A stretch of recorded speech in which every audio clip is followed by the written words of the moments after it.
All right, hey everybody, and welcome to the 90-minute art challenge. My name is Bobby Chu. I'm your host, and also we have here my co-host Masei Seki and our amazing guest artist today. Holy smokes, the one and only Karla Ortiz.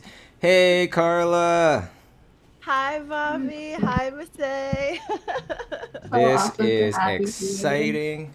So, just a little bit of housekeeping, okay? So what are we doing today? We are doing the 90-minute art challenge, and what is that? That is, well, we have a subject and we have 90 minutes to do whatever.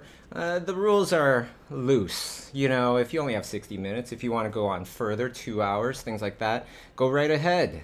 And in case you are living under a rock, or maybe you're just a new artist and, you know, maybe you don't know who designed stuff like Doctor Strange, you know, all sorts of amazing things. Come check out Karla's page. Holy smokes, not only does she do uh, oil painting, you know, pencil, she does everything. She does everything, literally. And look at this. This was super cool. You This play was Yeah. Final part of your Fantasy? stream.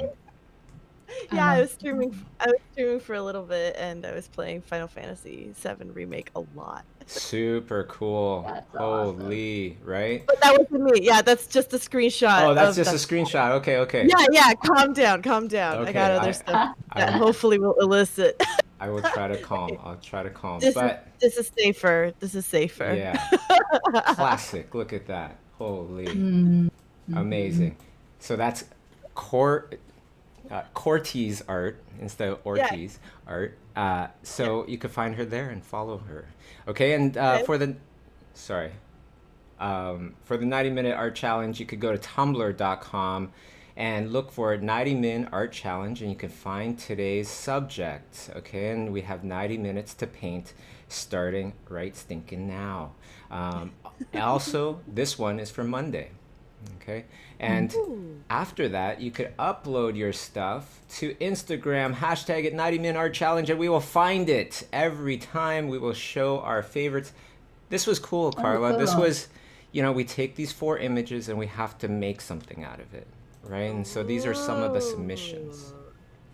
Very clever. And we definitely are not that clever. It was Mindy Lee that really popularized this whole entire thing for me, anyways. That's how I found out.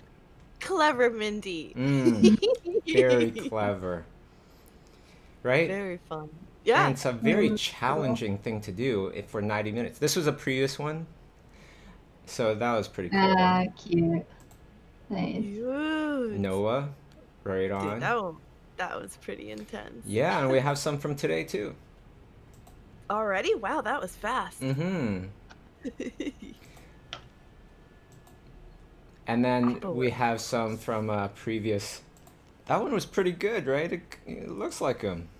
isn't Mhm. that from like that? God, that's like a movie about like the Scottish kings or something like that. Sorry. Something. It's not. I heard it's not very historically accurate, you know, Oh, but really? um, and Chris and Pine is in it though. Right? That was Chris Pine, or was that the that other was dude? Patterson. That was Robert Patterson, Patterson. yeah. Yeah. I'm sorry, they're very similar. And from what I heard, he really got butchered for the French accent that he attempts. Oh, Good. Yikes. no. Yeah. Oh. So, some Okay, other things perfect. that we want to mention here is we are literally all painting together. And that was so freaking It cool. it was.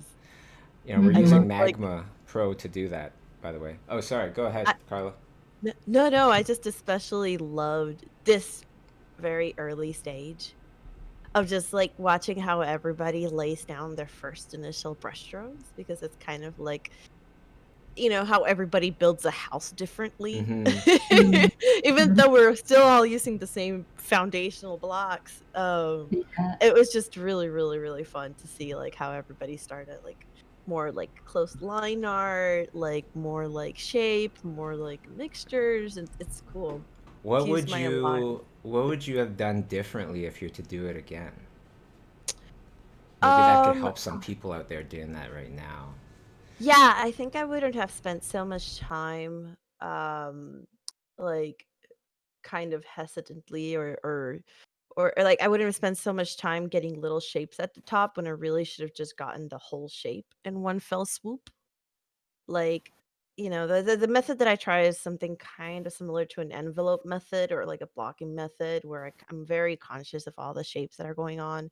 But when you're doing stuff like this, like if you start with all the biggest shapes right away, you'll have a more understanding of the figure as a whole rather than Mm. like having to adjust the top little by little and then realizing, oh, I didn't give enough space for the legs or something of that nature. So that's honestly what I would have done if it was today. What about you, Masay? What would you do differently? Yeah, I think same as Carla. I wish I blocked in like the bigger shapes instead of getting into like the nitty-gritty of like, oh, here's like a dark shadow, so let me indicate that, or like here's that like wavy ruffle. So you'll see later on, I do kind of like take a piece and resize the part just because I'm like, oh no, I don't have space for the legs. I think I would have done, yeah, like big shapes from the get-go. I Yeah. I was influenced. I'm gonna blame this on Helen Mingju Chen because Helen. she's working on a schoolism class, Hmm. like a artist workout thing, and I was watching it just before this, like the day before, because I was like, okay, Carla's coming on. I need some inspiration here. Maybe Helen can help me with this, to do something respectable beside Carla. And so she Stop. started with this drawing, and I was like, okay, I'm gonna try the drawing. If I was to do this again, I would have just did what I've been doing lately, which is no drawing, just straight shapes, and that seemed to help me like get things done so much quicker. I felt restricted by my lines after I put them down, um, Yeah. and then tried to almost noodle the details in, if that That can makes any sense. happen. Yeah. Yeah, yeah, that can happen. Do you feel like you see shapes clearer than lines? Because that's definitely me. Um, I just feel like because of the time restraint, Hmm. it's more suitable for me, anyways, to just go straight into the shapes and start to Yeah. refine. Yeah. Yeah. I have a hard time like discerning proportion and space with line for some reason. Like with just like straight up like lines, like I need like light and shadow to be able to tell more of that form appropriately. And by the way, I just wanted to make a note on this girl right now. I'm trying to sneakily lower the camera even more so you guys can see her. She's so cute because Aw, her winter coat is growing now, so she's a proper chunk. She's so cute. it's like my cats. They're Yeah. getting all chunky. Yeah. It's just funny because like you look at her one day and she's got like these giant puff cheeks. It's like, wait, I what know. happened? It's like it's like you didn't gain weight, did you? Yeah. That's their winter coat coming in. Ooh, that good old winter coat. You But know yes, anyway, what? I don't I mean. also remember something, by the way, that screwed me up. And, Ooh. because I remember watching one of your workshops. I forget where we were, but you were painting something, and you were like, yeah, you see this shape right here? If you look at it, like flip it around, it's like a baby otter. And then, Yeah, you yeah, remember yeah. this? And then I was like Mhm. looking for seagulls and otters and all sorts of things. And Yeah. yeah, that kind of screwed me up too. Not like it's a. I just feel like I needed to get used to it before I start bringing it into something like this with the But time but kudos limit. but kudos to you for bringing it in when you're like under the gun, right? That's just like I better learn Mhm. under all this stress or else. Yeah, and I didn't manage my time well. Like I think we all Mm, kind of not totally panicked a little, but you know what I mean? Like the time was a factor for us, especially with this one, with all those yeah. wrinkles and the Oh, face they were was difficult. delicious. It Yeah. was it was a tricky one for sure. But Mm. to kind of build up a little bit on what you were talking about earlier, Bobby, I like to call those and well, it's not that I coined it. One of my teachers coined it, but he used to call it the cartoon shapes. And it's kind of like the same principle as like you're looking at clouds and you're like, ooh, that cloud looks like a bunny rabbit, or that cloud looks like, a dragon eating, like you can name the shapes.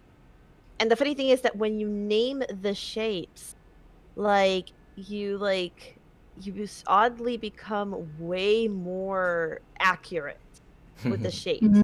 And like, for example, here right now, I am looking at the drawing, and now that I'm looking at it, I'm like, man, if I would have like seen this picture from afar, and this is going to be a little bit abstract, and see if you guys can see it, but where her hand, where you have that fold near her chest that's like going across, and it ends with like her hand pressed against the like seat.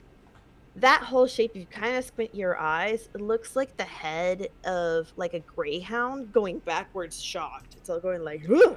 That You whole light mean shape. like this? Okay, go up a little bit more.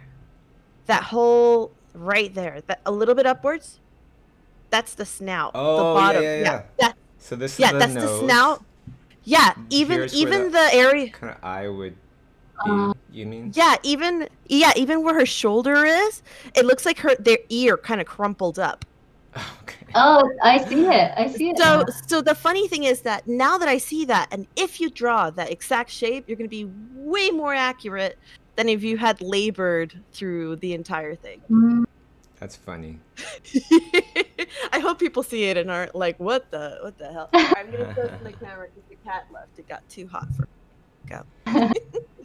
So, Carla, I know like for a study you would like approach a painting like that. Is this something that you do with your own like client work, like where you think of shapes first and then block like the painting down? Because I'm kind of curious of like your process. Yeah, sure. It really just depends on what I'm working on, Mhm. and that's tricky because it really depends. Like, for example, if it's like, let's say, a keyframe for concept art, like the first thing that I'm thinking about is like mood. Mm, But I will always do these like super gestural doodles, but I am always thinking about light and shadow and shapes. So I'm mm, always kind of placing down, like, my initial brushstrokes are very similar to this, except that like this is a little bit more defined because I have a clear reference of how to cut in certain shapes. Like when right. I'm building things, it's more of like, oh, does this work? No, let me shave it up a little bit. Oh, does that work? No, let me shave it up a little bit. And maybe I'll have like a bunch of other references of setting or of props or of things that I need, and that informs me in the decision making when it comes to like cutting in shapes and such. But I usually do tend to be very shape oriented in my initial sketches. They'll always come and stem from a wiggly little doodle, but my drawing never gets, my it's I don't do it with drawing, I do it with shape. And then Mm, later on top I draw, and then I cut out the shapes even more. mm, um like, it just helps me see it a little easier, if that makes sense. So yeah, And totally. hello, Carla. Can I ask you a question? actually, I got a Yeah, yeah. question first, if that's all right. I was just Woo! Oh no, gonna. please go ahead. Go Hey, ahead. I don't care. I'm just gonna get in there. If y'all don't mind, just back up a little bit. All right. Thank you so much. I'm just kidding, but Probably just funny. I did have this question about Doctor Strange. When you were first designing Doctor Strange, how much reference were you supplied? How much reference, like, how did you get the reference? Of like his face, Yeah, of his or face. Like, because he um is a new character, right? yeah. So we weren't supplied with any like, of like, here we didn't, there wasn't a thing like we did an extensive 360 of Cumberbatch and now everybody has his face. No, I actually relied a lot on gifs, like animated gifs, to get different range of motions and emotions and references and angles for his face. What about close-ups and like details though? Because you got very specific with like your I did. paintings. Yeah. I did. Well, with close-ups, again, it was just like lots and lots and lots of research of roles he's been in. On, So like screen like I would, grabs. yeah, tons of screen grabs. I did a lot of images where I would have like 5 pictures of him in similar angle but a little bit different, and be like kind of like paint a mismatch of it. Like, okay, here's like the eyes of this, and if I follow anatomy of my own painting, the nose would be here, look similar to this, like that's how it would need to be. In terms of materials, um it was just a lot of kind of getting different references together of of different fashions throughout the ages, both modern and historic, and just being like my screen would be littered with like 20 things that if you put them all together you'd be like, I don't know what like Victorian era cuts to the coat have to do with this like fabric that has this weird indentations on it. But then like you blend all that into a painting and it would create Doctor Strange. And And of course it was how do you kind of deal with the lighting? Because, or you just kind of have all these different types of lighting, it doesn't really matter, you just got to kind of figure out the form. what the way that I would best describe it is almost like playing a game. The rules of the game are set by my painting, right? So like this is my perspective, this is the angle of the lighting, and those are the rules. And I find bits and pieces of reference that offer different information. Like, for example, here's a reference of color that I'm digging, and then here's another reference that shows me lighting. And I grab those two and I apply them onto my painting, but it has to adhere to the main rules of my painting, which is the lighting has to be at this angle. The perspective has to be this way. So I'm kind of just tweaking information, taking information from references and applying it onto my painting. Even if like sometimes like the reference that I grab doesn't have complete information. Sometimes it's just like, this is how I want to paint the texture. But in my painting, I have to be conscious that the lighting is coming from a completely different direction. But that's how you kind of imagine it. I don't know if that makes sense. I think it's a little bit easier to showcase, you know, Maybe in like a schoolism class later on in the future, you know what I mean? maybe. That would Yeah, be a great maybe. idea. That Who sounds like knows? a good idea, I like Bobby. that idea. And Bobby, I on think that you're onto note, something. I want to mention that we have a sale right now. There's only 2 sales a year, and one is happening right now. You save $100 off an annual Schoolism subscription. Regular price is about $300. That means you get it for $200 for an entire year of education and access to all the courses. I hear that there's nothing better to do in the cold winter months than learn something new about art. That's just what I hear. You probably heard that from me, but No, not from Bobby. No. Awesome, I'm just awesome. people are saying that. And I also wanted to just apologize to Nico. I got a little excited there. Had to ask my question. I would love for him to come back and ask his question now. Nika, come back. No, so sorry, Bobby, so sorry. I just got so excited of what Karla was saying We're all because I really excited. love shape language. And I just really wanted to ask you, Karla, and do you recommend any kind of study to learn these shapes? Oh gosh. Yeah, the thing is that like for me what actually helped me out a lot was film studies. Like just like we used to call them lunchies because we do them at lunch studies, lunchies. Hey. um and what we would do is we would take like 15 minutes out of our lunch, out of our lunch break, and all of us as an art team just paint like super quick film caps, screenshot from films. And like the attention to detail that like modern day films, and just even films in general, not modern day, like because you could watch something like any Kurosawa film is like one fantastic like masterclass on like composition, something like that. But then like you not only add like that they are trying to make every frame look like a painting, they're also dealing with some wonderful mood lighting, some wonderful props and set designs. So you're going to get a variety of shapes and you're going to get a lot of variety there. And so like we would just sit down, do 15 minutes and only focus on shape, value, and color, and that's it. That's all you get. And the more you get comfortable with them, you can get a little fancier and say, okay, now it's edges, or now it's like special fancy effects, or maybe I rendered this out a little bit. So seldom there's time to render anything.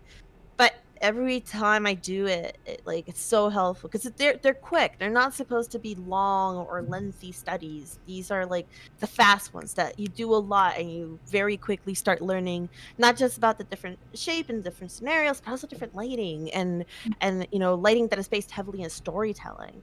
And you don't have to stick to also, like, live action if you're interested in, more stylized, like, do it from, like, a Pixar movie or do it from, like, a Miyazaki film and really learn from these artists and how they're lighting things. It's super helpful, I would say. But yeah, any study can be a shape study, like, honestly. Thank you so But much, Carla. That's amazing. I love the way you yeah. explain it. Thank you. Oh, that's so nice. So I have a question, just so I Oi. can squeeze in quickly. Um, Yeah. and I think so. I was at IMC last year, and I met you. And I remember there was a story that you mentioned. I think when you were younger, right? And it was just like that period where you were thinking about quitting art. And I think where you signed up for the atelier right after for 2 years, right? So that story has been permanently ingrained in my head, and I just wanted to, I guess, rehear it or learn more about it, or just something about that just wouldn't go away. No, it's funny because like I always feel like like when you have like a grandpa around and like grandpa loves to tell that one story about like whatever it may be. Every grandpa has that one story that he's like, okay, here comes grandpa, let's humor him. I feel this way about this particular story, but I have to say it because it's very honest. It's part of my life that I can't go back and time travel and change it. But yeah, no, I definitely there was a period of art in which I was freshly into college and I thought I was like hot shit. Bless you. And then bless you. And and I remember just being starting to see what other people were doing online, especially like on conceptart.org and similar forums. And I was like, oh, actually, I have a lot to learn. So I went to a workshop in Montreal and I actually got to meet those people. And I was under the assumption that whatever they knew, I could learn really fast. Like it was just a matter of like, oh, yeah, you just click this button. And I'm like, oh, great, I know it all. But then when I actually met them, I realized, oh no, it's just a lot of practice and a lot of knowledge that I have no idea how to attain. And when I came back home from that, I was in Florida at the time, I couldn't see how. I couldn't see how. I just couldn't see how I could ever attain that. It just became, I thought that my road was, one cool path and it was just like super smooth because I learned consistently. And then suddenly, like out of nowhere, you realize that there's like a giant mountain that you have to climb and you don't even have tools and you don't know how to climb. And it felt so daunting that I quit art completely for about a period of 2 months. Where every time I would try and pick up the pencil or paintbrush or digital or whatever, I was just like be so overwhelmed by feelings of inadequacy that I just, I'd cry or I would just throw the pencil. I remember breaking many pencils at it looked like it was like a movie. I was like, ah, just like so much drama. And so my father is a musician. So I called him because I'm usually, it's like they were working really hard for me to be in a college. And so I had to fess up, and so I called him, and I'm like, "Dad, like, I just wanna let you know, I'm so sorry. I decided to quit art." And he's just like, "Congratulations, Carla, yay!" I'm like, "Wait, what? What are you talking about?" He's like, "Well, Carla, you're not an artist unless you wanna quit at least once." And that to me was extremely profound. And it to this day kinda still holds true, like, our road to being an artist is so full of so many ups and so many downs. And I think one of the worst things that we do to ourselves too is that we equate the value of our art and the technical prowess of our art with our own personal, flaws or virtues. And it's weird, right? Like it's just like your paintings are a reflection of your mindset, but they're not necessarily a reflection of your worth as a human being. And but I was the opposite at that time. I thought, oh, I could paint this in this cool way. It must be me. I'm the problem. Rather than it being seeing it for what it is, was just a visual problem to solve, like a puzzle or something of that nature. And so that was my time. And then after that, the period between me deciding, no, I am going to be an artist, till I went to the atelier, it was spent. There's actually a little bit of time in between those two periods. It was about a 6 months to a year, and it was spent just learning a lot of Loomis. Like, I bought the books that they told me to buy, Bridgman. I started drawing back and forth, lots of Bridgman, because I remember someone telling me, "You should draw Bridgman."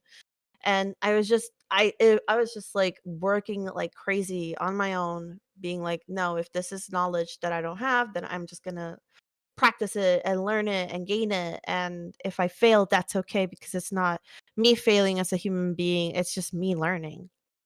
And then eventually I ended up, I found out about the atelier, and that was crazy because, like, I had no money. Like, I remember calling, Karl Dobsky was the one who had it. The atelier is the Safe House Atelier, was head by Karl Dobsky and helped as well with, from Massive Black, but specifically Coro and Wesley Burt and Chan, James K, and Kemp Remillard, I think, were the main people that would help us out. But of course, Karl Dobsky was at the top, and I remember having my interview with him and just being like, "Hey, listen, so I'm so ready for this. I wanted to ask, do you guys have any kind of like assistance to students?" He just laughed. Because it's mom and pops. There's nothing. There's nothing. People went there. They just had to do it. I don't come from a family of means. I actually found out much later that my mom actually struggled quite a lot at this time, because my dad also worked, but he was a teacher in Puerto Rico. They don't get paid at all. So my mom was the one who, she was working at a TV station at the time. But like even then, she would send me rent money for me to do this and They don't go get like paid at that. all? Like your dad didn't get paid to teach? No, he gets paid. It's like 20K. Oh, okay, 20, okay, sorry. 30K. No, okay. It's very, very low. So like he couldn't Right, help right. me, that much. So I'm just pretty much just saying, but and I thought my mom would be better, but no, like she was telling me that she went like almost like 3 weeks without electricity because they shut off her electricity. And she was just working and going home and going to bed early, but that's because she wanted me to like make the tuition that month. So like we it's crazy because like you don't know about these stories until way later. And I was like, "What the fuck?" She's like, "I didn't want to tell you." I'm like, "Why not?" Because if I told you, you would have come immediately back home. I'm like, "Yeah, I would have." So so it was like a time of like, you know, a lot of, it was crazy. It felt like being sent to the Olympics. Um, you know how, like, when you find out that the athletes, that they don't get paid. The athletes usually have to pay for their own trips, and you have to do a lot of it felt like that. So, like, I felt like I was the one that, like, my family was working their asses off for me to be able to have this opportunity, and I knew it very well. So, like, it wasn't a time for me to just, like, goof off. I was working really, really hard to learn, and yeah, yeah. So, yeah, you get a little bit extra story there that I don't usually tell. Hey, hey, see? And look at it pay off now. Yesterday there was a huge, huge Oh announcement. my goodness. Now, I know you cannot say really anything. So, and I know you can't say maybe you can't even say what you worked on. So I'm just going to hover around certain logos, and you can make whatever expression you like. All right? That one was pretty cool. Armor Wars. I don't even know what Armor Wars really means. I wish somebody could tell me. I can tell you I've worked on, yes. Sweet. Yeah. just yes. Oh. Um, it's especially like, yeah. Yes, yes. Oh dang! Oh dang! Um, but especially, I think most of my time has been on the TV shows too. Ooh. So a little bit here, a little bit there, but mostly TVs, I would say, Okay, if we wanted to be accurate. that's But awesome. yes, I'll but leave you yeah, alone. I just yeah. wanted to put that up. I was so Hi, excited when I Becky. saw that. I was like, "Holy cow! Wow, Like at what an most I announcement!" can. Yeah, no, they it was just like a whole. It's like a whole hour of just like, look at this, look at that, look at this, look at that. I was like, oh. And then at the same time, the video games awards were going on, and video games announcement. It's like, look at this, look at that. It's a Yeah, lot. yeah, and the all the Disney stuff that came out as well, and some Pixar stuff, and all sorts. It's really like the pandemic has wakened the giant, and its Eye of Sauron is now on streaming. Eye of Sauron is now on content Yes, making. it's It's cool. instead of an eye, it's got two little mousy. Yeah, Yeah. yeah. No. It's And all that definitely Star like Wars stuff. Holy smokes, they're so making a lot of much Star Wars stuff. stuff. But it's funny because like there were a couple projects though, and yeah, Star Wars is gonna be out of control. But it's funny because in the same announcement of Star Wars, they had Indiana Jones, Willow, Yeah. and Children of Blood and Bone, which was actually one of my favorite books a couple of years ago. And What's the it's like premise of of the which book? ones? Of the Of the book? children of yeah. All right, so that book is great to read. It is, how can I best describe it? It's pretty much a land of have and have nots. It's kind of set in a magical time, but specifically the part really interesting is that the author combines a lot of Ethiopian god lore into magical systems. So like you get like a really cool new magic system based on Ethiopian legends because the author is Ethiopian American. If I'm not mistaken, I'm pretty sure it's Ethiopian. Um and it's like basically about like the children who can use magic, their hairs turn completely white, and it's all like it's like it's all based on like African cultures, and the world is just it's just like it's so exciting to read about because you don't often get other myths and lores that are typical of Roman or Viking or something like that.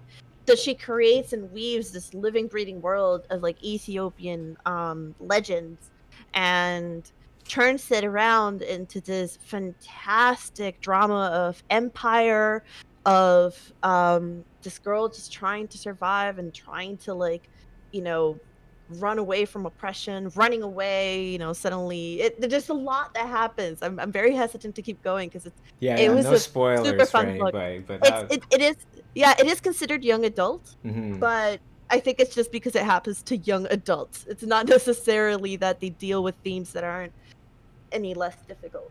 But yeah, I love that book. So like everybody's like Star Wars, and I'm like, oh cool, Star Wars, yay, Indiana Jones, go cool, Willow. Children of Blood and Bone, what?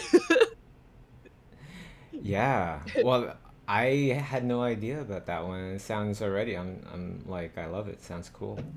It's gonna be really cool. Yeah, I was excited because like I remember a year and a half ago or so, I followed the author on Twitter, and then she's like, something really big's gonna happen on TV with my book, and I'm like, oh cool, and then to see it, I'm like, oh, it's Disney, okay. Wow. But the thing Wow. that blows my mind is like how incredible a lot of these things are looking. Like it's just like we are now entering the stage of television that like it looks just as good as a film. Like, and it's just because of all the new technologies that are being applied into like, and things are a lot more cheaper than they used to be. But man, does it look good! Like. Mhm. So I like watching like DeLorean or like even the Loki. So that one I could say I worked on. Hey, the Loki trailer, and you're just seeing this, and it's like these are like movie worthy graphics just in long form television episodic releases, which is cool. Did you know the announcement was coming? You didn't know. I didn't know it was coming yesterday. Yeah, exactly. That's what I'm thinking, I knew, right? I knew it was going to be, but Well, it was it's announced an a while Investors ago. Day announcement. Nobody's gonna know. Yeah. So No, but I think there was a Disney showcase, I think earlier this year or last. No, it wasn't this year. It was last year. any And they other did like, showcase is like a little tiny, yeah. smidget compared to yesterday, right? Yeah, Yesterday yeah, was like, geez, how well, many I things? think yesterday they already had the trailers, and because they've been Mm-hmm. working on them, so they had more impactful things that were like, or like not impactful because some the stuff that they were showing was great, but they did have more oomph, more things. Also, a little time warning. You have about 1 hour. I was that guy for us. Remember that? Yeah. Yeah. Don't worry, guys. Bobby was that for us too. He Yeah, I was got it like, from Karla. Just and kidding. I was like, no, please. Don't Yeah. tell us. I felt bad. I felt bad for saying the time every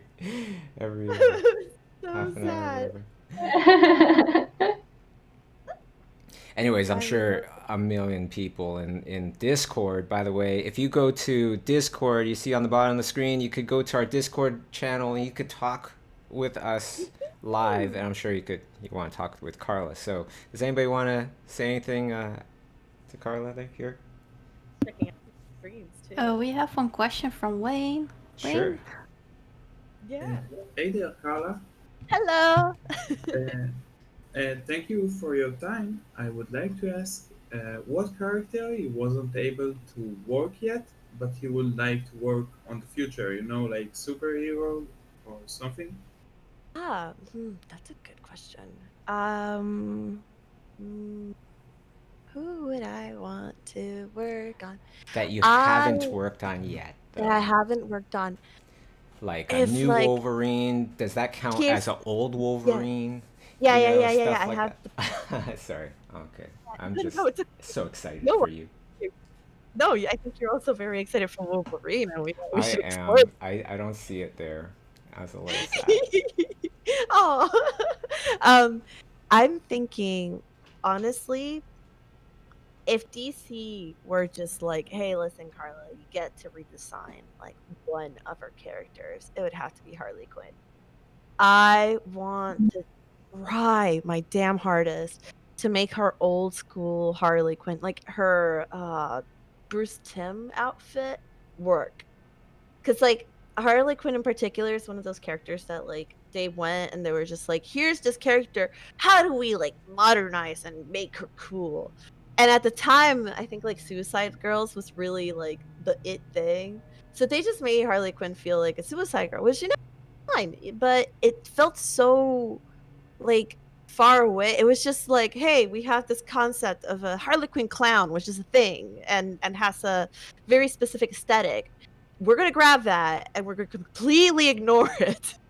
And we're just gonna give it be like, this is a girl who's like actually like a really fantastic like psychiatrist, but she's just like, we're gonna give her pigtails and it's gonna be dyed and she's gonna be crazy custom makeup and like she's gonna wear cool belts and short shorts and yeah, isn't she cool? And I'm just like, I guess, but I just wanted to see like the fucking creepy clown. Sorry, I shouldn't curse, but yeah.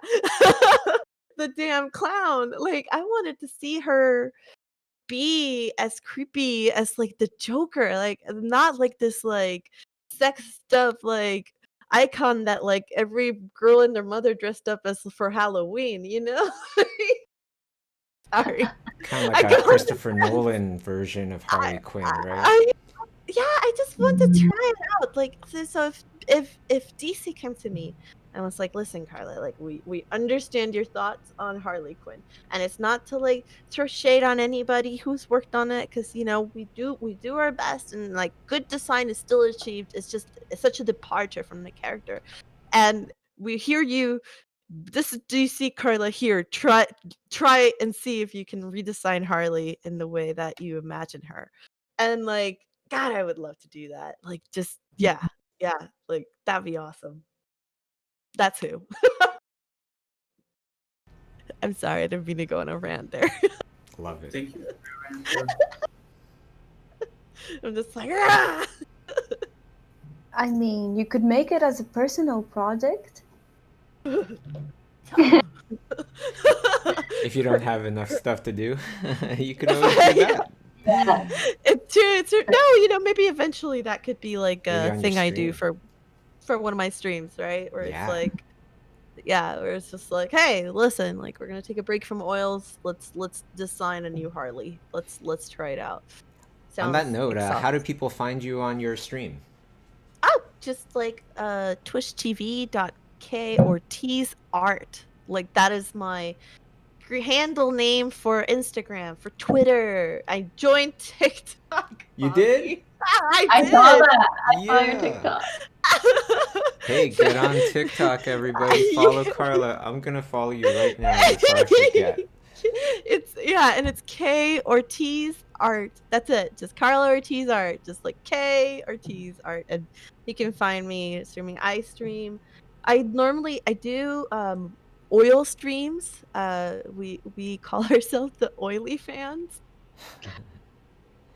because we're really wholesome but also silly and a little inappropriate, but we actually have a really nice community, and usually on Saturdays 3 p.m. Pacific Standard Time I stream oil painting, and it's been super fun actually, because I've gotten to understand the technology a little bit more, and I have a stream deck so I can switch camera angles. So as I'm painting, I'll click a button, and then suddenly you have my palette camera. So you can watch me mix paints, because honestly, that's the best part of oil painting. And That's so then cool. and then I switch another button, you can see the painting. And I've been working, just to do that, and it's been super fun just to get oil paintings. Here, I'll show you guys the latest one really quick. All right, let me try to. But I've been painting fan art of Hades because I've been loving it. All right, let me try to make you a lot bigger there. Oh, that looks awesome. And eventually, gosh, That looks I'm great. trying to hold it as still as possible. Sorry, I make your head so big, Miss A. All right. Yeah.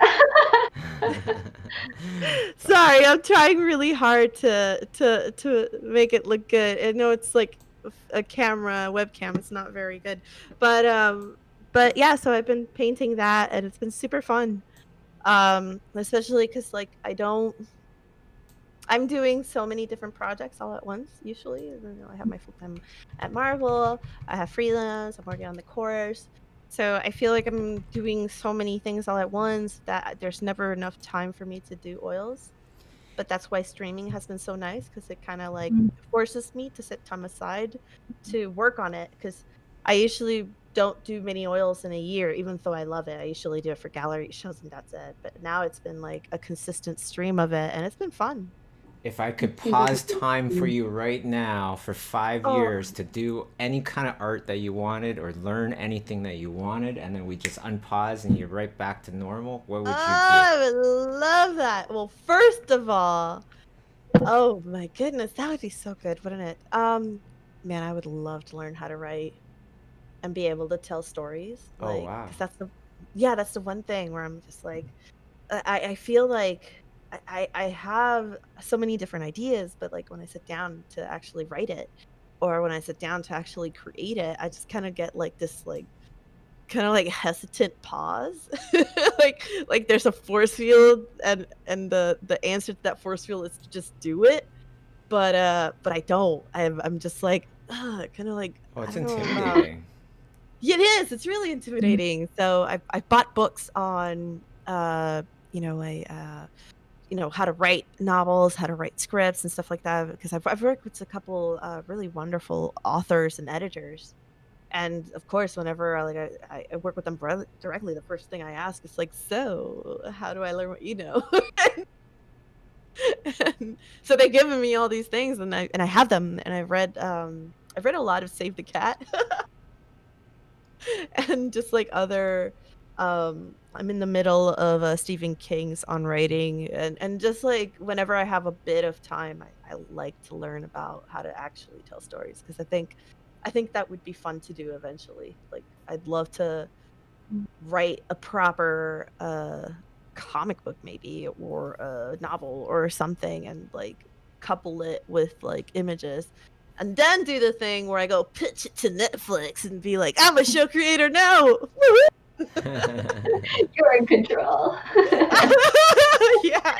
I get to make the calls. Pretty much.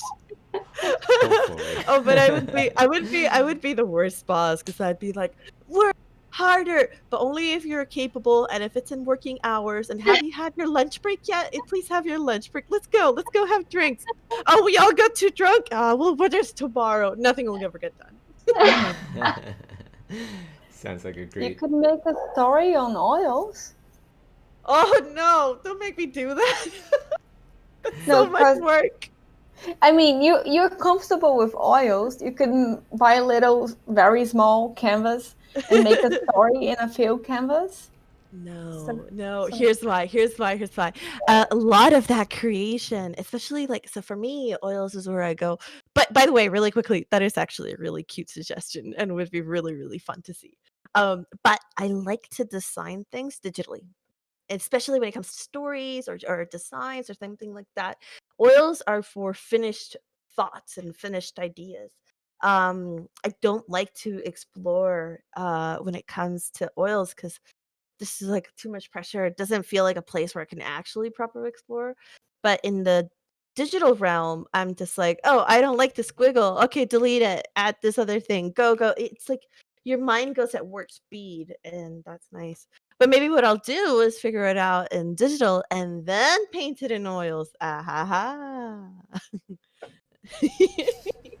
Like that idea. Can't But thank wait to you. see that. Yeah. Thank you for the suggestion, though. I did a small creative writing course in my life. And one of the things that the teacher would say is like, what are you comfortable with? What do you know? Write about that first. And then I would write this huge ass essay about mushrooms because they're wonderful. But the thing is, when I did it in a sketchbook where I'm comfortable at, it would come out more quick and naturally than trying to like formally write on the computer, because I'm scared of words. That happens. yeah. It's like an interesting thing, right? It's like, because like we do still tell stories. It's just in a different language, and it's a visual one, right? And it's not necessarily to mean that like one's they're all able to reach us in different ways. So like I find it totally like normal to be like, oh, like I drew it and it just felt more natural than if I actually wrote it. It just means that like we're more versatile in the visual language, and that's fine.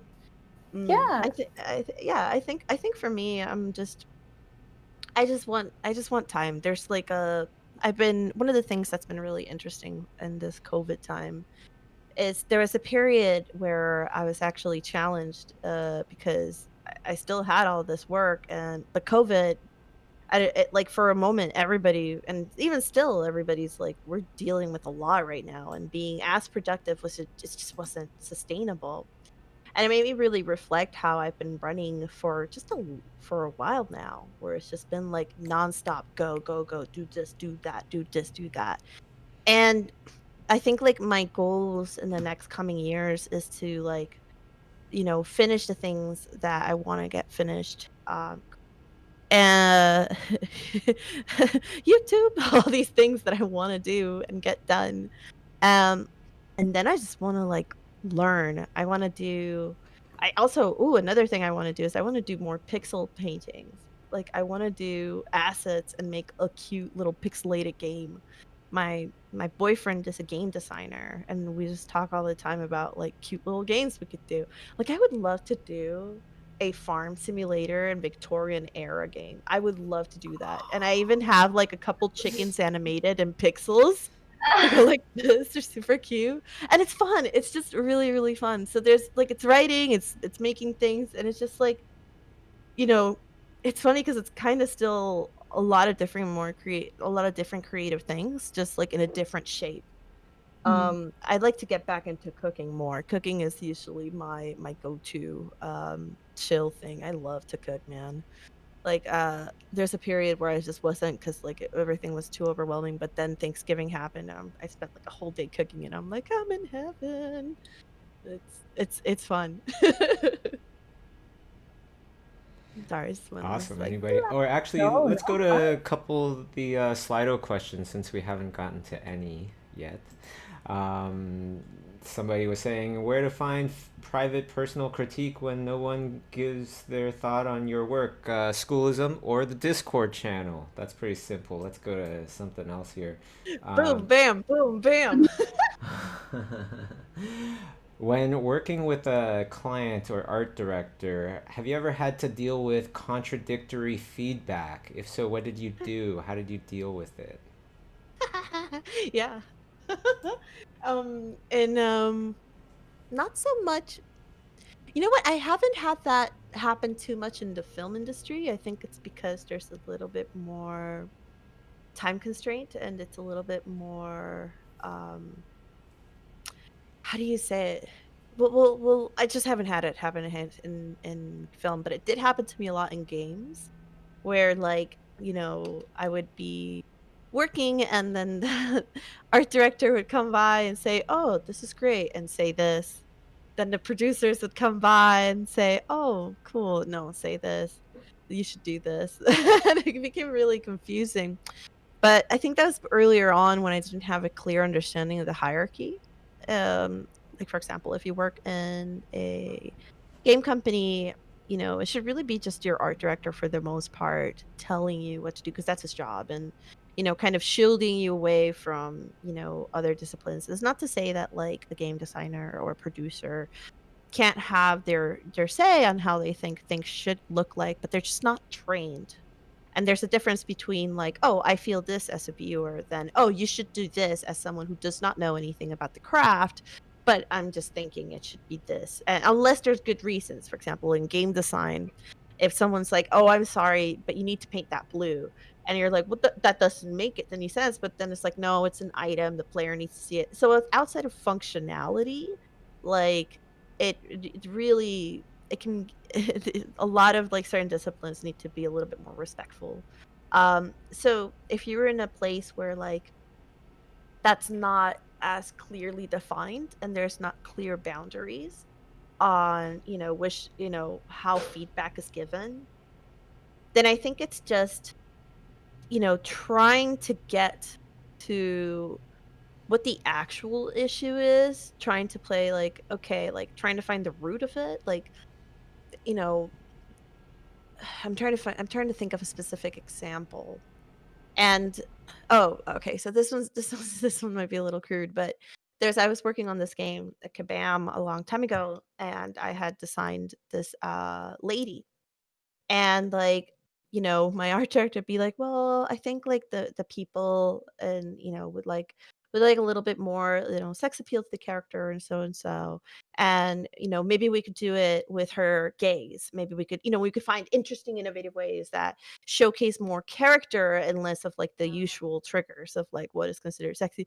Producers would come and try to say the same thing, but they'd be like, we just think, I don't know. I just think this could be. And you'd be like, you want her boobies to be bigger. You can say that, and they would have a hard time.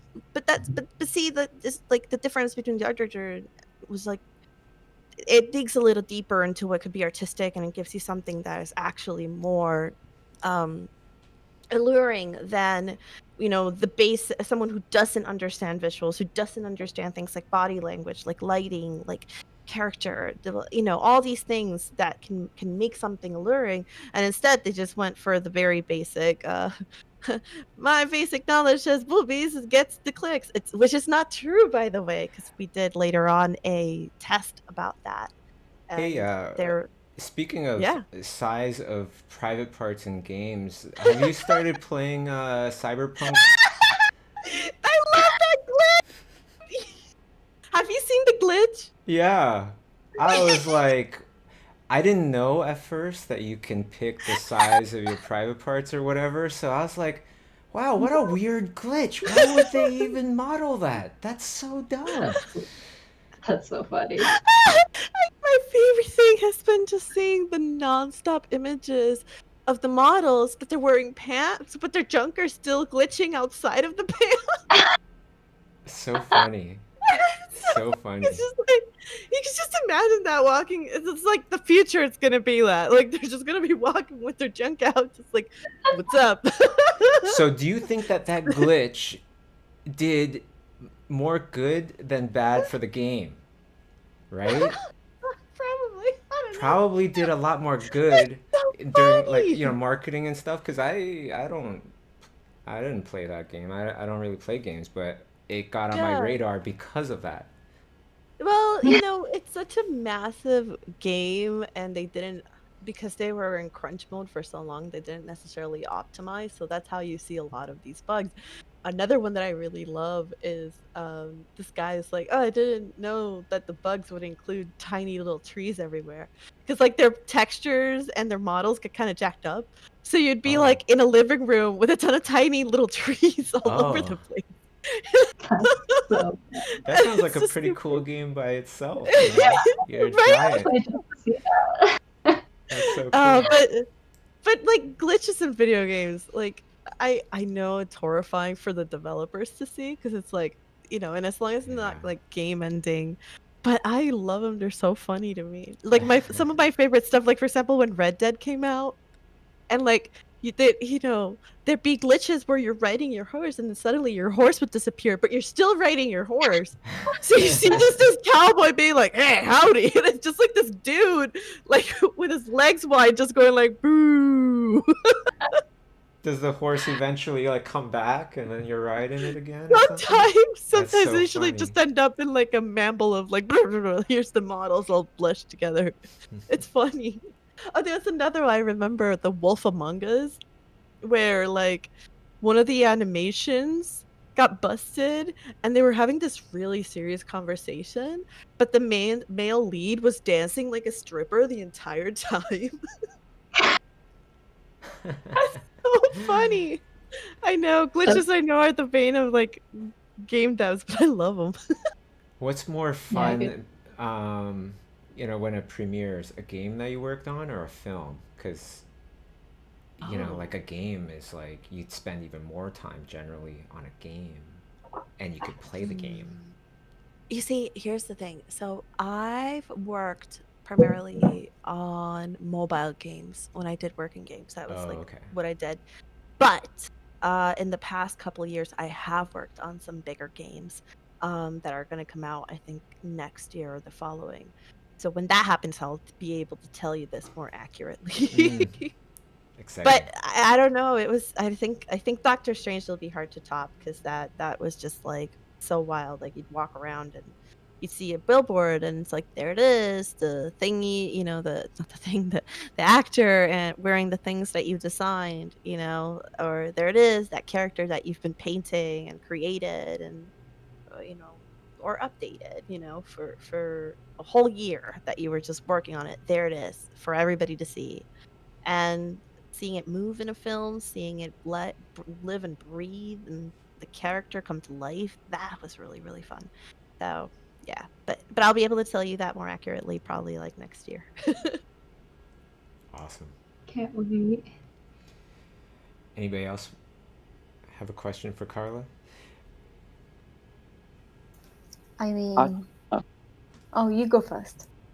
Well, Karla, I had a question because I see you really like oil painting, and I also get inspired a lot by oil painting.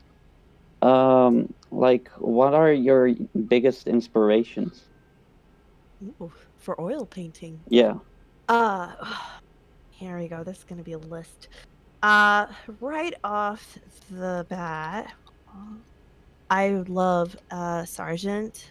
Absolutely love Sargent. And Anders Soren. Something about their like aesthetic, the brushstrokes, the way they capture light, really, really, really gets me. I love Dean Cornwell.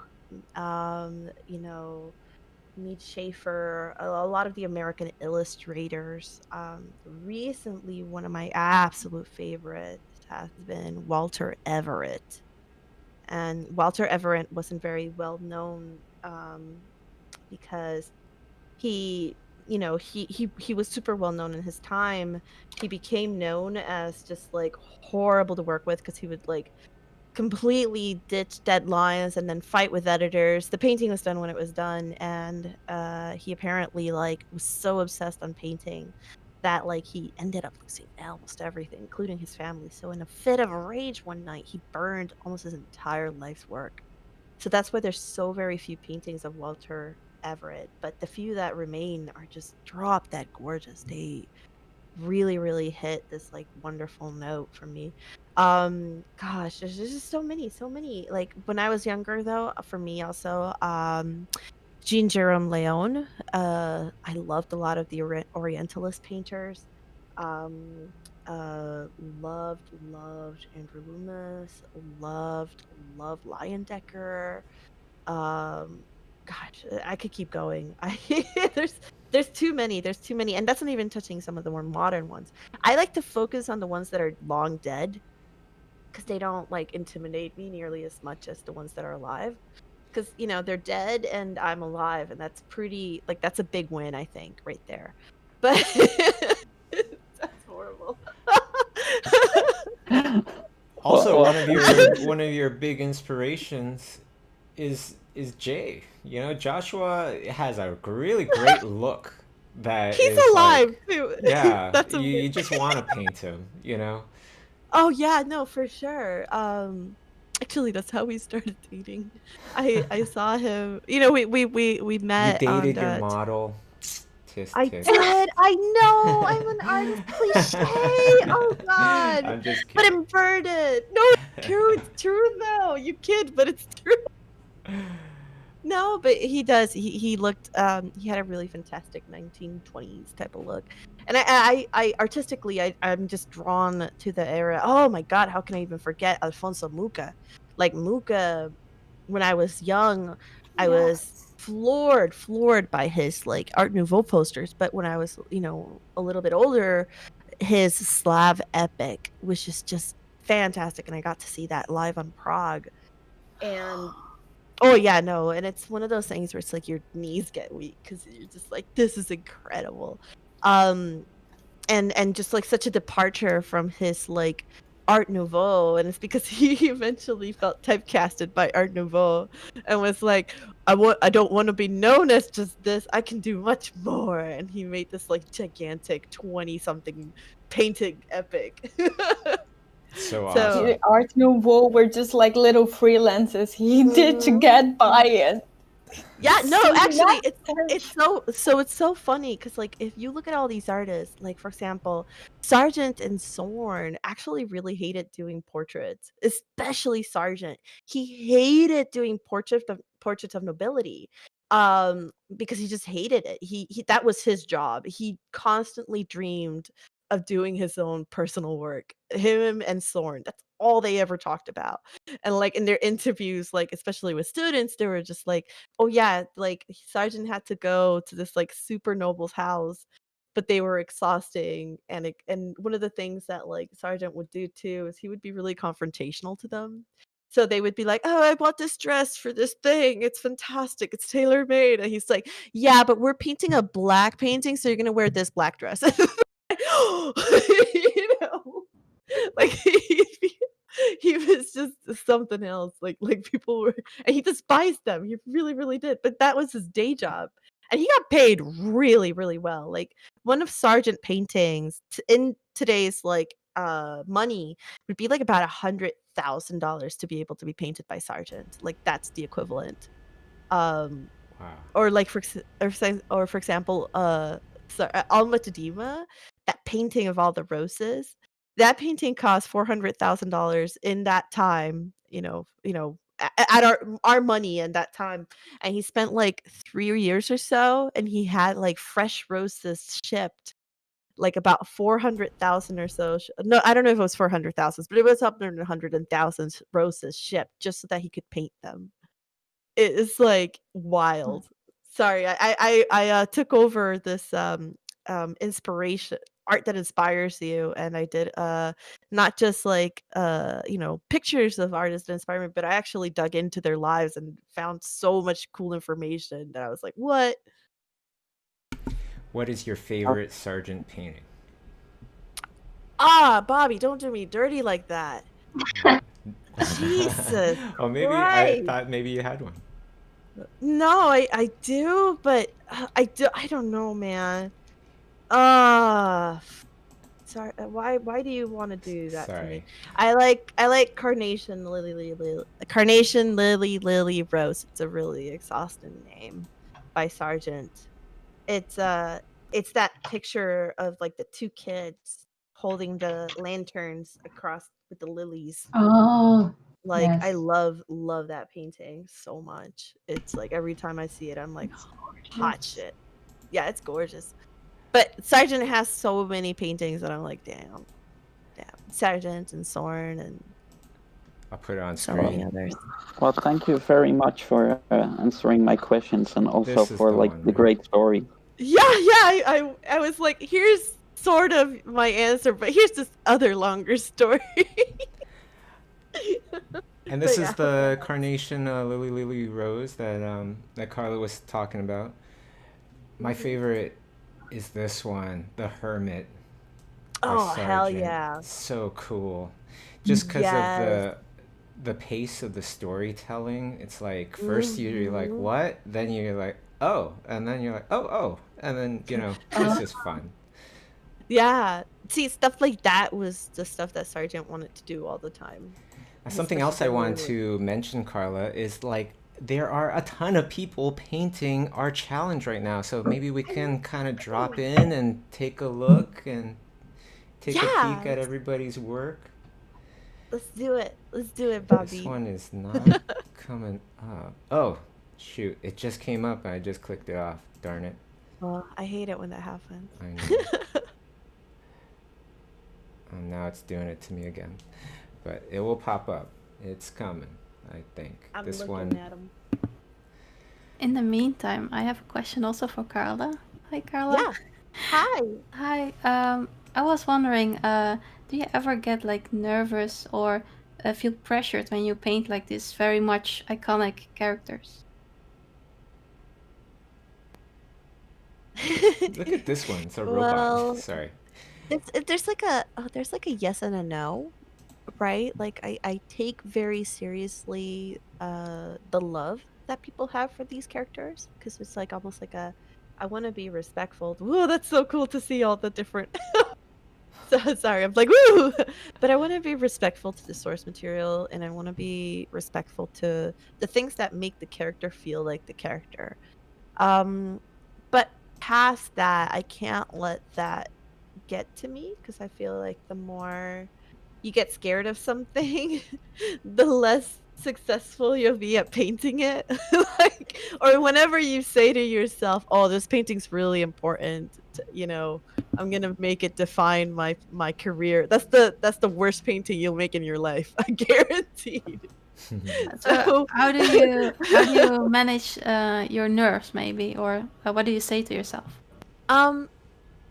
I try to ignore the nerves or ignore the importance of something, and try to bring it back to a very mundane level of, oh, I'm just doing this because I love it, or I'm just doing this because it's fun, or this is just another fun painting for me. So I sent the intent to be something different than this is going to be a earth-shattering IP, like, or a character that everybody knows and everybody loves. So you kind of like try to find the intention of your painting somewhere else. And if the nerves become then too much, I always try to keep in mind that you can't perform nearly as well with so many nerves, and how angry I'll be later on in my life that I didn't perform the way that I wanted to because I was nervous. I like to think about that a lot. I hope that helps. Oh, thank you. Yeah, of course. Yeah, Karla never looks nervous. I've never seen you look nervous during one of your even if you were, you don't look like it. So When you asked us to give the light box, like the first opening, like welcoming speech, I was so nervous, Bobby. really, I was really nervous, yeah. you know, it just looked like you're excited.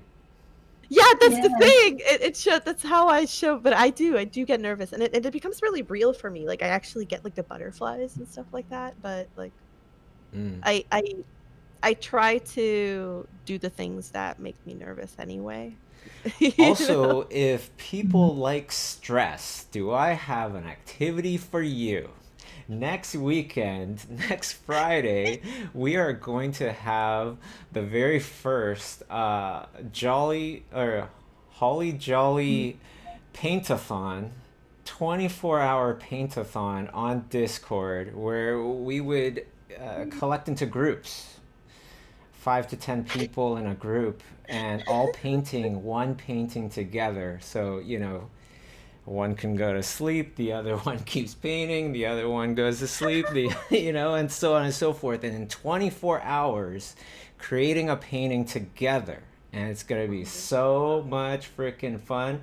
And then the winners, the ones that we'll select will get a huge spotlight on the Lightbox Expo social media, which, just on Instagram alone is over 100,000 followers, as well as an invite to come and paint with Masay and I on the stream live. And the judges, don't worry, it's just me and Masay and Jim Dominacos. Oh yeah, and Karla will be judging your art as well. So if you love stress, oh, you are gonna love next week. Was that a good segue? That's great. No, but I think like everybody. So the cool thing about working under stress is that your nerves don't have the chance to get at you, right? Because you're just like in go mode. You're just like, no, you need to just shut up. I'm working here, and sometimes that's how you learn a lot of really cool stuff.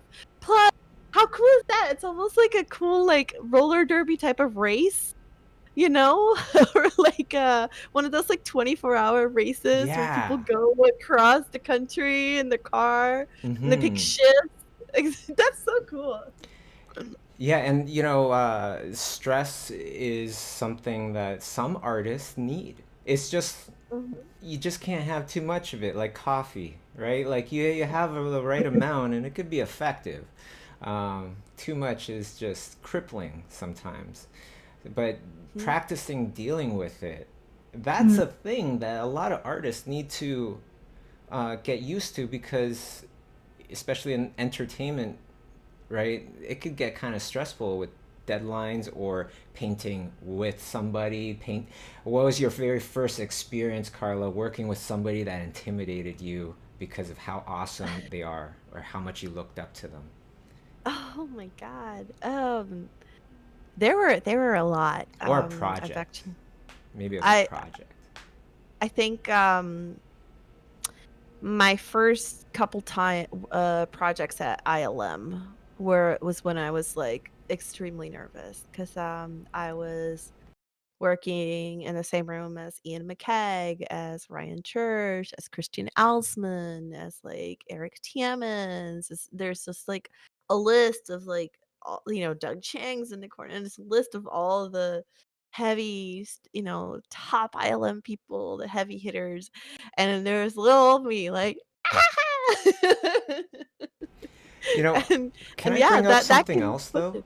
You mentioned all men, and Oh yeah. also since I've known you, I've known you to be very good with kind of navigating through those waters where you might be the only one, right? It's changing a lot, which is very, very nice, and it's consciously changing, which is very nice. But yeah, it's not one of those things where you can be like, oh, it's constantly cakewalk. No, there were its ups and downs to it. There were a lot of like comments that were just like, "Brr?" And not by the people that I've mentioned before. I'm meaning just in general, and being like the only woman in a space that's generally more male centric. So again, that is changing. But I think it's like a mixture of three things, right? Like it's one, humor, utilizing humor to kind of showcase how ridiculous some of these things can be. Like I had this one 3D artist a long time ago come to me, and I was painting on some mechs, and he just like said that. Like he didn't even think about it. It just came out. But he's like, "Oh, a woman painting mechs. I've never seen that."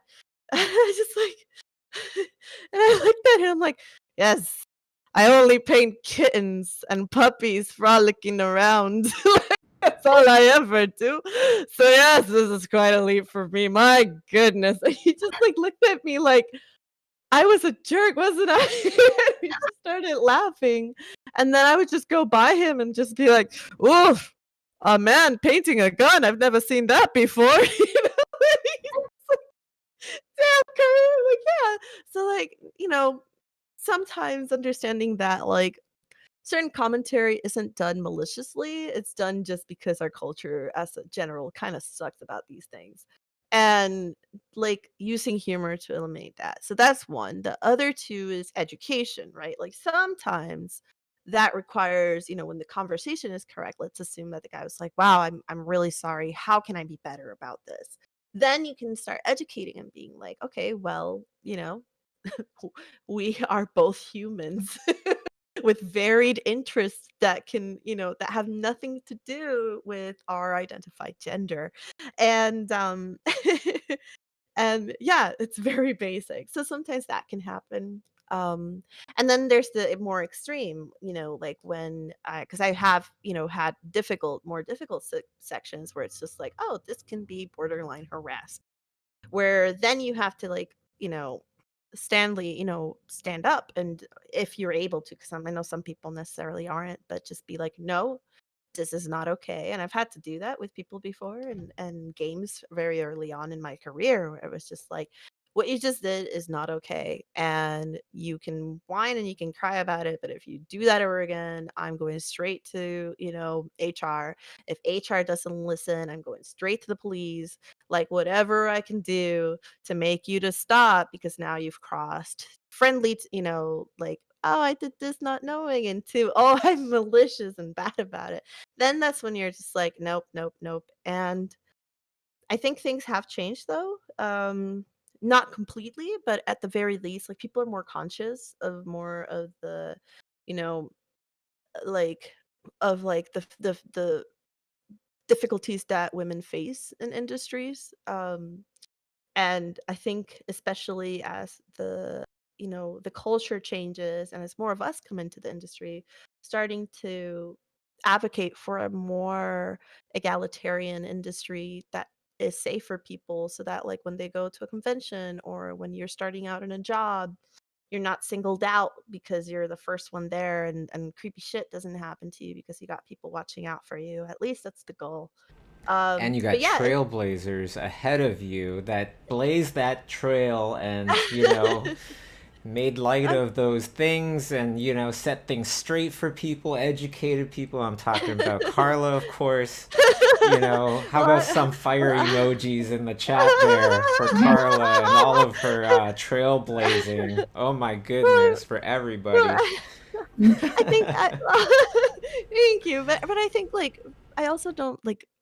For example, like there's been other trailblazers, like for example Tara Whitlash, who was like one of the first women in the art department, like, and it's kind of like understanding too that like it's about building a industry where everybody, from the loudmouths that are obnoxious and hate bullies, me, to the more quiet that, still want the same things but are a little bit more shy about it. Like I think we should all like that should be the goal, right? To build something that's safe for all of us. And but yeah, but I will be loudmouth and I hate bullies, so I will still go forth. Well, and you're making the internet a safer place too. I gotta say, like Karla, I've seen you stand up to people, and usually there's almost like this connotation where it's like, "Oh, you're well known. You gotta be nice to everybody now." You got to be a saint. You know, you can no longer be human anymore and react to things like a normal human does. You should post up your work. We should just burn it down with our comments, and you should smile and apologize, you know, almost, right? Nope, that's not how we play here. I've said this a million times before, but I kind of see myself like as Bugs Bunny. Like, so Bugs Bunny never he's not a bully. He will not be evil or a jerk to you unless you're a jerk to him. That's when all the gloves are off. And that's kind of how I feel in like internet interactions. Like, yes, you know, you will be decent, professional, you know, aiming to assume best faith, you know, case in every interaction. But the moment that a certain, boundary is stepped over, then that's like, okay, no, you don't get to come to this space. And that happens a lot on the internet where like you'll have bullies that come in, say horrible things, and then when you fight them, like when you're just like, no, you don't get to do that in this space. These are the reasons why you're being a jerk, and it's going to catch up to you because it always does. Like, and then they shrink, and then they're like, they turn it around and like, no, you're being rude and you're bullying me. And it's a play to get the audience to think that you were the bully, but no, you're defending yourself. And I think people like there's a difference in power dynamics that I think people have a difference, like I think people just see like, oh, this is a known artist, right? Like they have all the power, and to some degree, you know, you as like a known artist does have some sort of industry power, like very very very very minimal though, in comparison to the real bigwigs and to the real like owners of Disney. Like I don't have as much power as like, you know, the CEO of Disney or something like that, or you know, a billionaire. And so but I'm more reachable than these people. You can talk to me online. And so I see people use that against creators of all shapes and form and be like, I'm going to take out my aggression for whatever reason, to someone that is more attainable, but still at a perceived ranking or something that's like arbitrary, like how many people follow you, like uh, but utilize that as a reason to be disrespectful and a horrible human being, and that to me is unacceptable. Yeah, like when we were actually painting this, we were talking about this person that wrote something mean to me or whatever, and I was saying that didn't actually really affect me very much, but it was just more of the fact that that's that's the place you go to when you are, you know, quote unquote known, or quote unquote, you know, artist celebrity or whatever you want to call it, right? With like a lot of followers. We've built this place at the very, you know, the goal that we're trying to get to is kind of shitty. You know what I mean? Like on social media, it's really shitty. It's like the worst time to be known. And for me, I could take it because, like, you know, I never really depended on positive reinforcement for me to want to do art. So for that person to say something mean, it was like, it's pretty darn mean, but I felt like maybe it was like a 3 out of 10 for me. But for the main thing was I felt like, wow, there's a lot of people I know that they care about these things more. It would affect them more. And I know of some that are amazing and have accomplished so much. And the reason they don't post on the internet is because of how the culture is on the internet. It's just mean for a lot of people. I think I'm like thinking about it. I'm like, I grew up on like internet forums and MMORPGs, so I've seen for a long time how shitty the internet We're is. used to it. We grew up on that stuff. Yeah, but even still, you take a moment and you're just like, but why? Like, There what's used to the be a point of forum it? called eatpoo.com. Did you? Yes! Right? What? eatpoo.com was like you post up your stuff to get burned down, like almost like they were most of the time they were really good critiques, but like no filter critiques. Oh, oh yeah. You're But asking for it. but I think like and the way that I kind of think about it is that like you're having the internet is you at a bar with like 10 of your friends and you're having, you know, a really in-depth, nuanced conversation. And then out of nowhere, someone barges into that conversation and says, I have thoughts and emotions, and you have to listen to me. And like, and you're just like, if it wasn't a real bar, you'd be like, Jesus Christ, what is going on? But like for some reason, people feel like it's okay to be that way in the internet, like barging into conversations. I have thoughts and emotions, and also I'm gonna get really mad at something that didn't happen, but I'm gonna attribute it to you. You suck. You're horrible. It's like what? And so I like to think of the internet kind of that way. And then the other thing too is that like it becomes almost like I think because everybody has access to and everybody has access to, you know, I can comment to it. It like opens the room for people who don't perhaps have a full understanding of what art is or what artists do and are more used to a you know, customer service, you know, and think that we are customer service, that they're just like, listen, good sir, you and your manager, let me tell you how I dislike how you portrayed this character, and I don't think B guys, you know, on a cute character is okay. It makes me angry. Listen, you need to make, and it's just like I am not. That's not how it works, and so I think that happens, and there's like a million and other things too. I think um in past conversations about stuff like this, I also saw just like a lot of fear in general. And I'm talking more about like younger artists who like don't understand like or it's not that they don't understand, but there's a lot of fear in general to being an artist. And, you know, there could be so many reasons why, you know, and they all just boil down to like feel fear of not being able to do the thing that you love so much. And, you know, it's easy, you know, especially like when someone's like, "Oh, the reason why you're not getting all these views is because this artist is being mean to you or they're saying that you suck or something of that nature," and then you get mad and you're like, "Oh, it's their fault. It's not, you know, that just being an artist is hard and comes with a lot of inherent fears."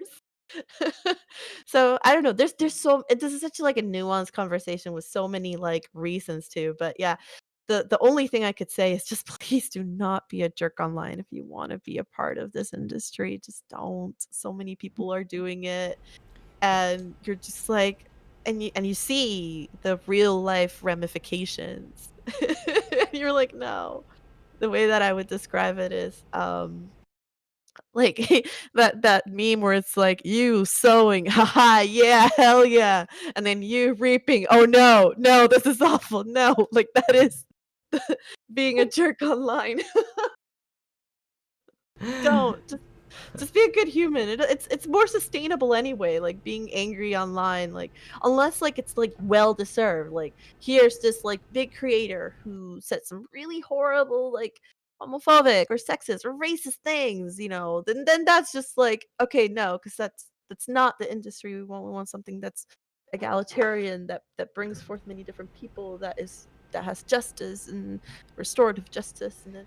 But I think we could probably all sum it up to like, if you are standing in front of that person, what would you say?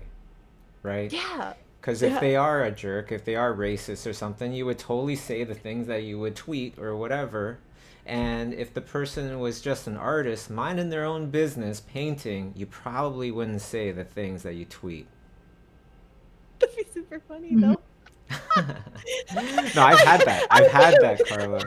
I was in New York, the very first New York Comic Con. I'm there at my table. Not horrible, but the dude was like acting as if I wasn't there, and he was just like, he's on his phone, and he's like, yeah, where are you? Where are you? Okay, yeah. Where am I? I don't know. I don't know. I'm in. I'm in front of this guy, Bobby Chu. Bobby Chu. He's staring right at me. I'm like, not even 6 feet apart probably, and he's like, no, I'm staring right at him. Yeah, he's got some books here.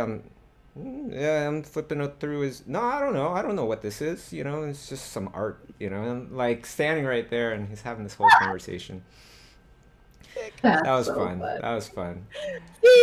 See, I love. But I thought it was So funny. for me, yeah, no, that's the thing. I love. So I'm I don't mind conflict, and I think it's just because like Puerto Rican, like I don't know, like my family's just like conflict, go at it, or like just laugh, but specifically using humor is our favorite thing. So like whenever stuff like that happens, and it happens, it's like sometimes it's gotta be like, all right, I'm going to troll you now to your face. And this is how it's gonna go because you've put me in this position and it's on you. And I'm sorry I have to do it. He's gonna walk with them down the street. they, No, I'm and not they done. don't I'm they not get done. but that's the thing about trolls and bullies. They don't expect you to fight. And it's not like fight them like physically. Like I've never harmed anybody physically. Like nah, I don't get to that point. But it's like it's just like like troll them right back. Like it's fun. Mm. When Like you can play. also, this is why we've created the Lightbox Expo Discord channel, because it's not about bullying. It's not about competition. It's very much, even though we're painting together, the whole entire conversation between the three of us was just like, nothing but positive things, and just having a great time just painting together. What we do is so wonderful. Ah, look at that, sweet. What we do is, sorry, I'm looking through the different streams.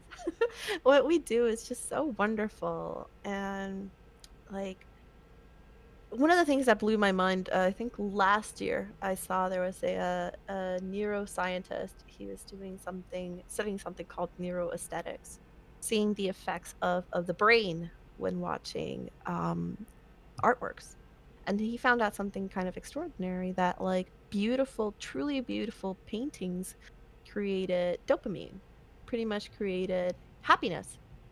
And like that is so profound. And we have found like art as a method of therapy, art as a method of meditation.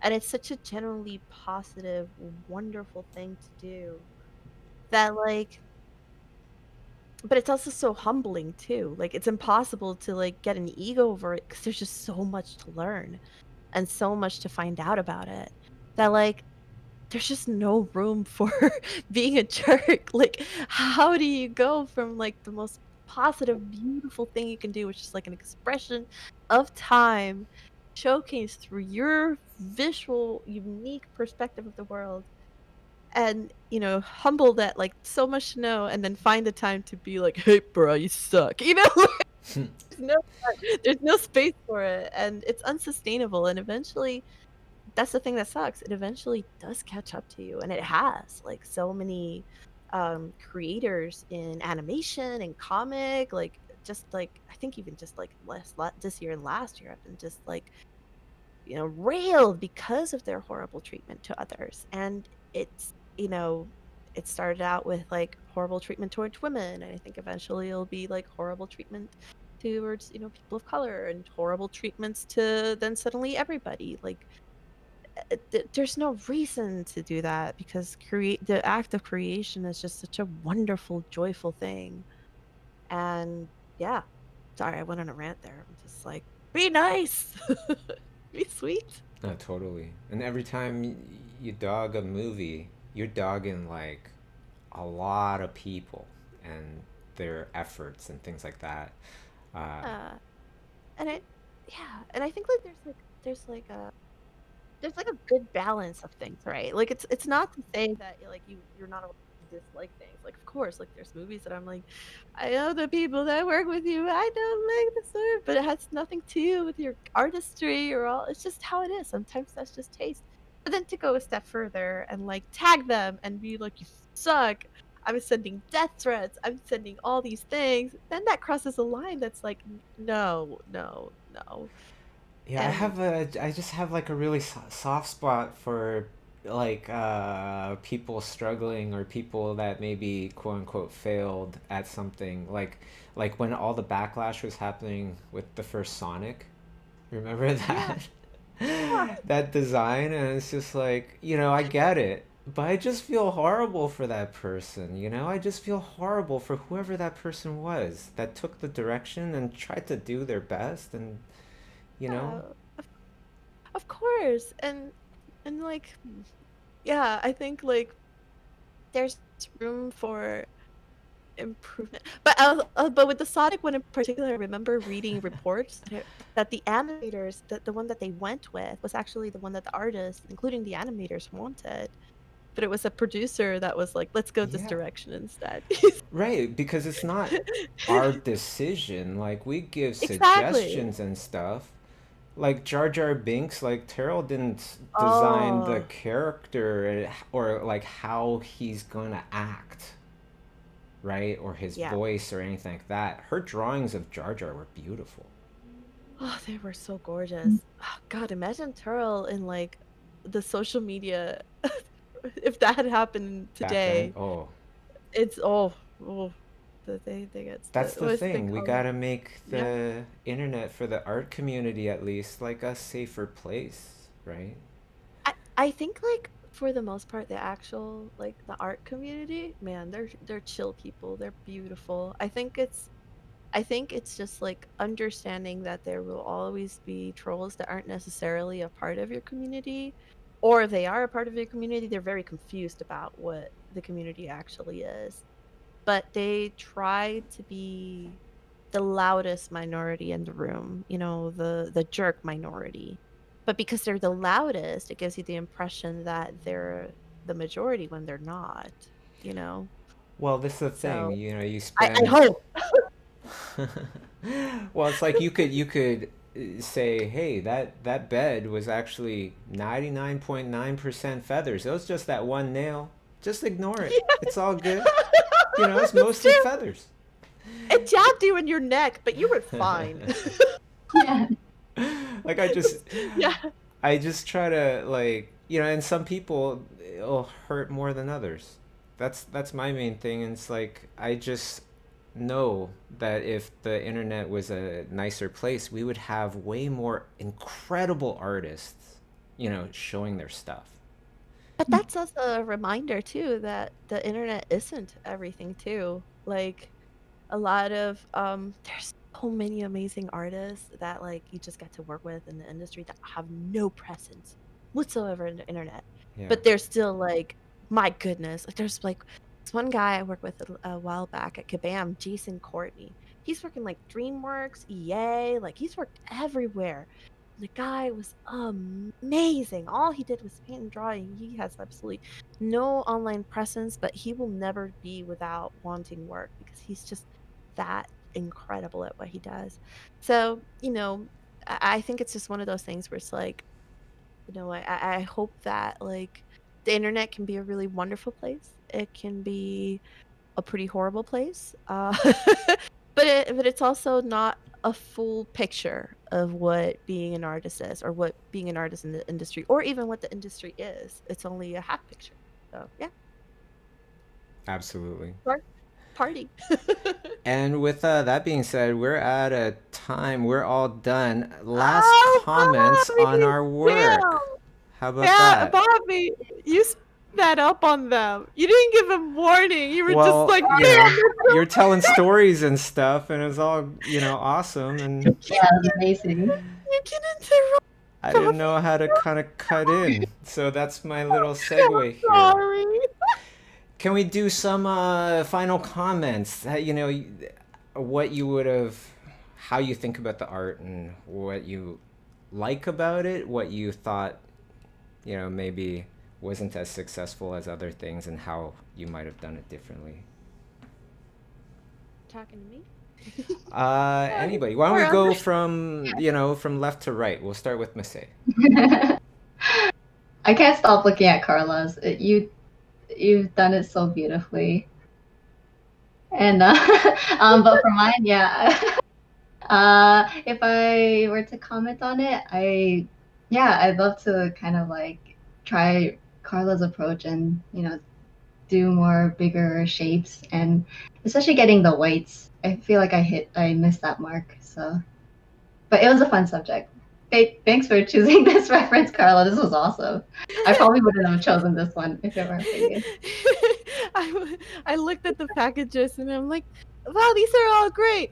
And then I looked at that one, I'm like, folds. Wee.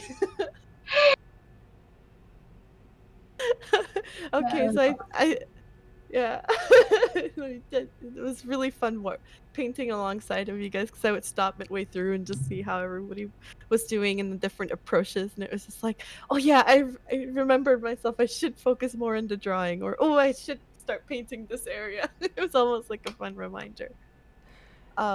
Yes. So I guess the question is now on me. Okay, all right, cool. I still wish I would have started on the face a little earlier, because I remember starting on the face like 20 minutes when you were like, we have 20 minutes left, and I'm like, oh god, I should do something about the face. And I think it's just because I had too much fun in the shape section of the folds and so and so, but that tends to happen to me a lot where I do this. As artists, we have like habits that are not great and you need to break, but you still do them. And then for me, it's that I tend to jump around and not focus on the major things that I should be focusing on. Like I should have established her face a little bit earlier. And sometimes that comes out of fear and like hesitation. Like, I don't wanna just yet. That's too hard. I'll do it later. And other times it's because you're just like, I'm having fun painting this instead. So yeah, I think I should have, but overall I had a lot of fun with it, and I loved painting this image, and it was super fun doing it with you guys. So yeah. For me, it was really fun because it's with you guys. I did mention yesterday that you're about to see another failure for me, and this is I did not feel like I did very well with this at all because of the approach I was making really screwed up my procedure, and that really screwed up my timing as well. So, and I was just thinking, oh yeah, folds, no problem. That would be simple. It's like, nah, it wasn't. You should have started on those folds way more. And I noodled on that face way too much, and it didn't help. I should have looked for crocodiles and, dogs and otters and, shapes or whatever, and just get it down. But if you were, see, now I'm curious, if you were to do the same approach next time in terms of drawing, what would you change now that you've done this? Oh, I wouldn't have done the drawing. I would have just started to paint just like us, because that's what I've been doing lately, and that's what I'm used to. So with a complex, with a brush intensive subject like this, I would have loved to do that. Also, I used the wrong brush, because in the beginning I was using this textured brush and it made these soft edges everywhere, and I think I just enjoyed our conversation a little too much. And it was funny being like, oh guys, sorry, but I gotta stop talking because I'm realizing I'm painting and I'm talking with you guys and enjoying, and I'm suddenly going outside of the areas I was supposed to be. I'm like, wait, where am I?